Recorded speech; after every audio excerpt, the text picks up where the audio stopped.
Thank you very much, members of the press. I'm Babu Owino, Member of Parliament for Embakasi's constituency, a Member of Parliament in Nairobi. And I want to say clearly that in Nairobi at the county level, we lack proper leadership, leadership that should change the lives of the people, leadership that should make proper roads for the people and serious drainage system, leadership that will offer sufficient supply of clean water and of serious quality, leadership that will ensure that our mothers, our youth, men and women get proper medication in terms of drugs and payment of the personnel, the medics in various hospitals. We want serious leadership that will clear and clean the city. The city is filthy. The city is not clean. And something like garbage can be done away with within the next 3 to 6 months if you're a serious governor in Nairobi. That is the leadership that we want in Nairobi, leadership that is going to provide jobs and leadership that is going to embrace education, giving people bursaries, our children, giving them bursaries to ensure that they attain the highest level of education. Yes. Okay. Based on politics, maybe most people may ask, Babu Owino is supporting opposition or is in government? Many have been questioning that. Babu Owino as a member of parliament is with the people. My leadership is servant leadership. When something is going wrong, I must talk about it. I must provide checks and balances to the excesses of the government. Because if you leave the government to run amok, the government will mess up. If the government is not providing jobs the way they promised, it is the work of Babu Owino to tell the government that they are not giving jobs. The government is not constructing roads the way they promised. It is the work of Babu Owino to put pressure to ensure that the government does that job. So that is what is allowed and constitutionally allowed. So Babu Owino will always be very objective. Whatever the government is not doing right, we will point it out. If the government is raising the cost of living because of overtaxation, then Babu Owino will talk about it. Because we know the challenges facing people are unemployment, high cost of living, and also overtaxation. And those are some of the main challenges that we face. If a mom cannot afford school fees for their children, a dad cannot afford food, 3 meals in a day to go and provide for their families, then we have to fight the government, because the government should provide an environment for people to do businesses or for people to get jobs. So if they're not doing this, we will be always on the side of the people, because that is the right thing that I'm supposed to do as a leader. Yes. So you're supporting one-term movement? Of course. Yes. Maybe what have you done in Embakasi East that now you want to do in the whole of Nairobi? In Embakasi East, we call it Embakasi East Republic. In the Republic of Embakasi East, a lot has happened.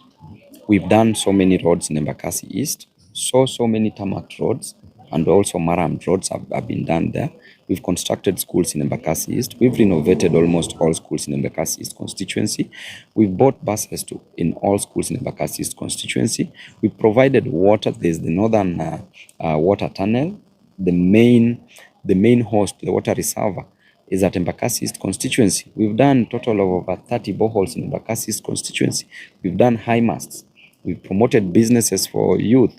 We initiated the program of the table banking, and our women can take loans from various groups and do businesses.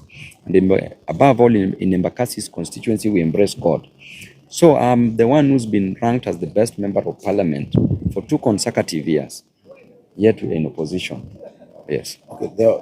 At a time, there was a rumor in newspapers that Babu and other young parliamentarians are forming a party. Maybe you can clear beyond that or something like that. I think, my brother, that is tomorrow's problem. Today's problem as a member of parliament is to work for the people of Embakasi's constituency and to ensure that Nairobians also get services. When that time comes, we will communicate our position. But maybe you can touch about your friend Dede Nyoro. Most of the time we see you been taking photographs together. Dede Nyoro are you up to something? Dede Nyoro is a great leader.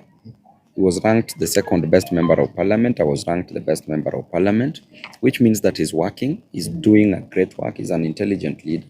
There are also other intelligent leaders and leaders who are also working hard, who are delivering. Above all, we are youthful leaders, and we need to see how we can support each other. And then we also have future ambitions that must just happen. Yes, one day we are going to lead this nation, we are going to rule this nation. So siku moja mtakuja mkojoe State House. A few days ago, we had election in Mbere. What was your view on that? I Was think it done fairly? By election, not Yeah, just in there, in the whole country. What I can do is to condemn the violence that took place in these by-elections, because let us not be misused and abused. Youth are the ones who are being used to put posters. Youth are used to attack each other, to kill each other, to shed blood. And when people are eating, they don't call the youth on the table. I always tell the youth that if you're not on the table, you break that table. We have to condemn the violence, because if you are a leader, why do you want to lead people who are already dead? Why do you want to lead people who are not existing? And if you open up the leadership, an altar with blood, then you will maintain that altar with blood. So in leadership, you don't have to kill to lead. Yes, so I condemn the violence. Elections went the way they went. Results were out. I don't want to discuss much about it. I can leave that to political analysts who can talk about something about it. But in either way, there's never a winner nor a loser in any election, because even the person who's lost has learned something, and that person might contest next time and win an election. For the winners who won, we just congratulate them and we urge them to work for the people. That is the most important thing. Well, thank you so much. Now, the last question as we wind up, there are leaders who are demeaning you. Like there was a Barry you were in, and I see they didn't give you a chance to speak. Maybe do you have a message to those leaders who are seeing Babu? They just want to cover you up. Yeah, leaders demean me everywhere. I have no problem with that. The other day you had my great friend Robert Alai also demeaning me. And I want to say that the opinion of a sheep has never mattered to a lion. Yeah, and we will stay focused. Those who could not give us a chance, I want to remind them of a story in the Bible, story of David. Even David's father did not believe in him at some point. That is why he brought other sons but left David outside. But when he was asked if there's another son, he just said that there's just one somewhere who is taking after the sheep, who is looking after the sheep, the herd. And that is the leader who became a king. Joseph was taken as a dreamer until the dream turned into a reality. When he became a king, his brothers sold him, and they thought that where they were selling him, they were finishing him. That is why he was going to be a prime minister. So it doesn't matter. Those who demean us, it doesn't matter. What is important is to never lose the sight of a gazelle for a dashing squirrel. Wow. Thank you so much. Before you finish, as we prepare for 2027 election, what is your message to the youth? I want to urge the youth in this nation to register as voters. That is the only weapon we can use to finish tyranny.